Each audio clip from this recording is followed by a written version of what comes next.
Hey everybody, it's your old pal Chuck, and I am back with another review. And today we're continuing our look at the Cyberverse Deluxe Class Series. This is Grimlock, the king of the Dinobots.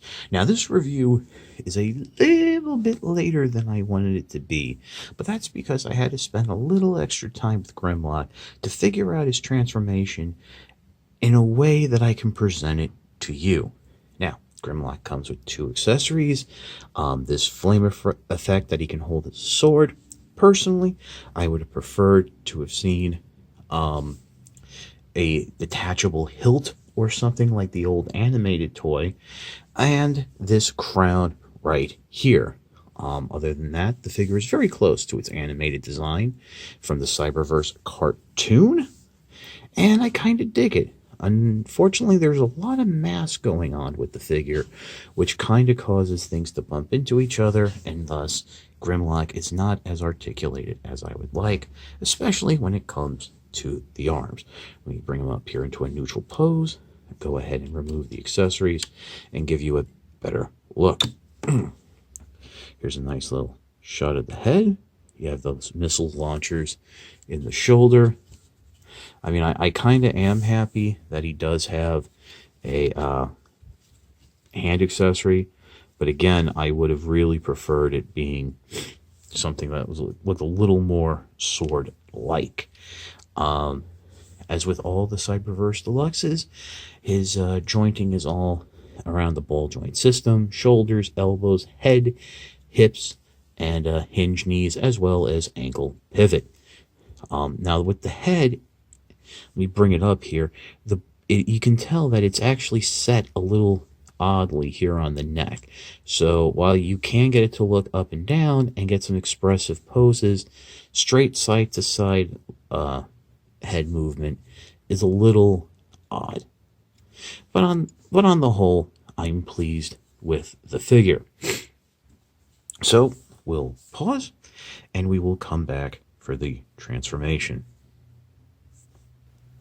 Okay, as I mentioned, I spent a little extra time with the figure to really get the transformation down and refine it in a way that I can present it to you. Because of that, some of the steps, especially when we get to the legs, are going to be a little different than what you will find in the instructions. To start things off, we want to come around the back here, fold up the head, and bring this whole section down and around. What you're going to do now is fold up these panels that the dinosaur arms are attached to around the head. Now, there are some small tabs here on the base of the head that will fit into slots in the panels. Don't worry, they don't really peg in, they hold, and you'll see why when we get to towards the end of the transformation. Next, what you want to do is on this second hinge, bring this whole section up. Basically, this little launcher mechanism will come up now, and you're going to bring everything up and over the shoulders here, so the edges of these side panels clear his whole shoulder section. And see, I really can't show you with the arms in place, but basically everything lines up with the grooves in the yellow of his chest. Now, coming down to the hip area, what I suggest doing first is rotating the legs at this thigh swivel so they're actually facing towards each other. The instructions show you rotating the waist first. I find it a little bit easier to do it this way.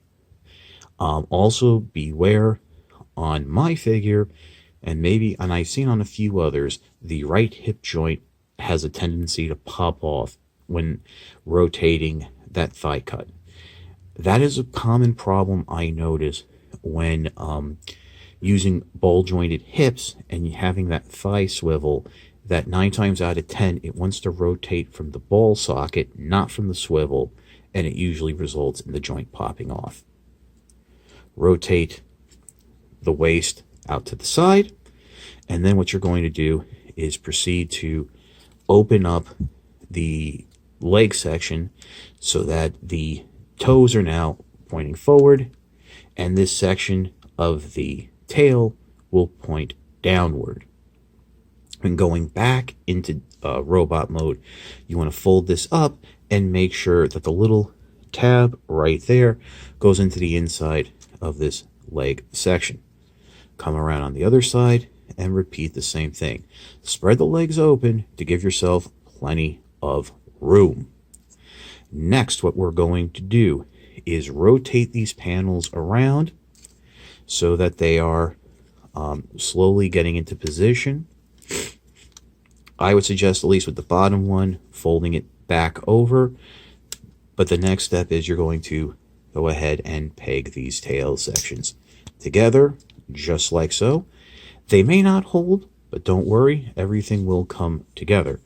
Fold this top section over, and what you're going to do is position the foot down, collapse it up, so that basically what you want to happen is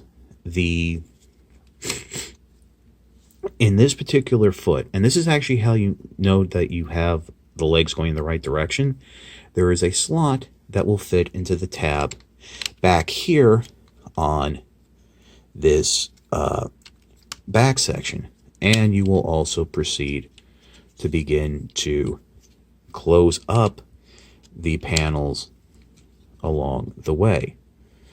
And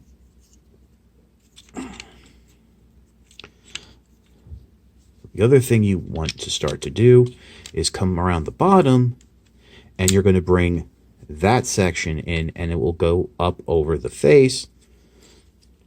And yeah, there is a lot of fiddling to this part, and like I said, it took me a while to get this to where I was comfortable with it, because the other step is you want that gray section right there to go into that slot.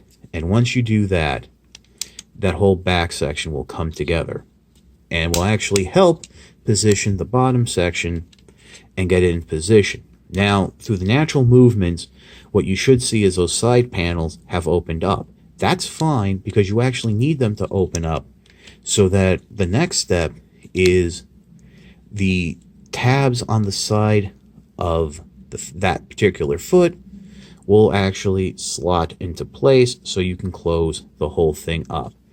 And it actually went a little bit easier than it normally does for me. And just making sure everything's tight up here. Tight. That's good. Good. Yeah, well, they do have a tendency to spring out. Next, what you want to do while you're out here, down here, flip out the toes of the dinosaur mode and flip up the feet. The feet don't go in all the way, but they do have a little heel section. Bring the arms forward, rotate them so the elbow faces inward, and you have the dinosaur legs facing out. Next, what we're going to do is bring the head section back ever so slightly so it will tab into place. Continue to bring the top of the dinosaur head back and bring the jaw down, and then close it up just like so. And there you have Grimlock in its dinosaur mode. I have to say, this is the most complicated and unfortunately fiddly of the Cyberverse Deluxe transformations. A lot of the problems has to do with getting these leg panels in position, everything lined up and closed, and having the feet come in and close properly so everything closes and covers up seamlessly. Now, to go ahead and finish adding on the various accoutrements, you can open the dinosaur mouth. There is a tab in there, and you can just insert the fire effect just like so. And of course, Grimlock, being the king of the Dinobots, needs its crown. On the back of the crown is a little tab that fits into a itty bitty hole in the top of his head. And there, Grimlock has his crown. He is king. All is well. And the figure cuts a rather nice little figure.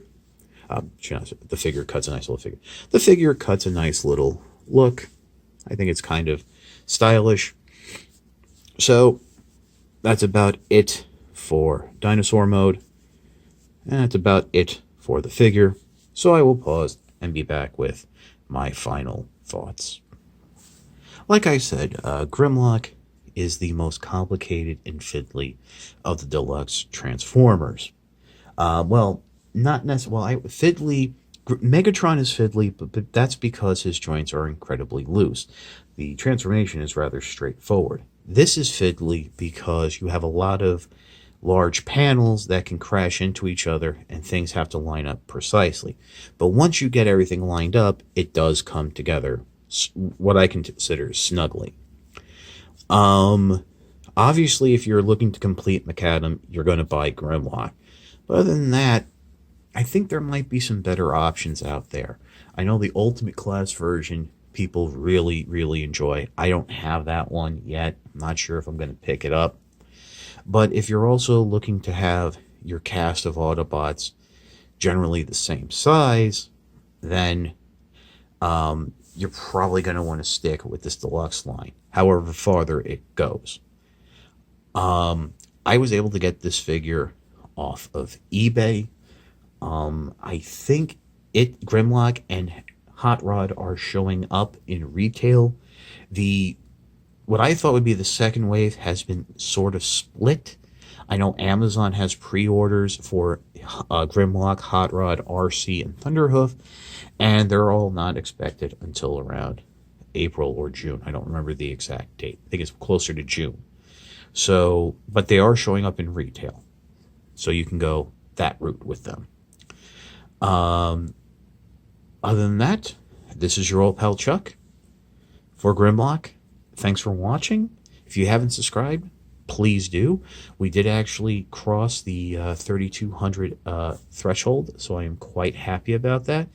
And if you can and are so inclined, click the link in the description or the card somewhere in this upper corner for my Patreon. All I'm asking is $1 a month. That's it. No thrills.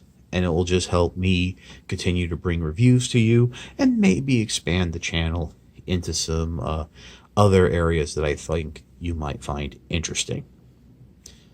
Thanks so much, and have a great day.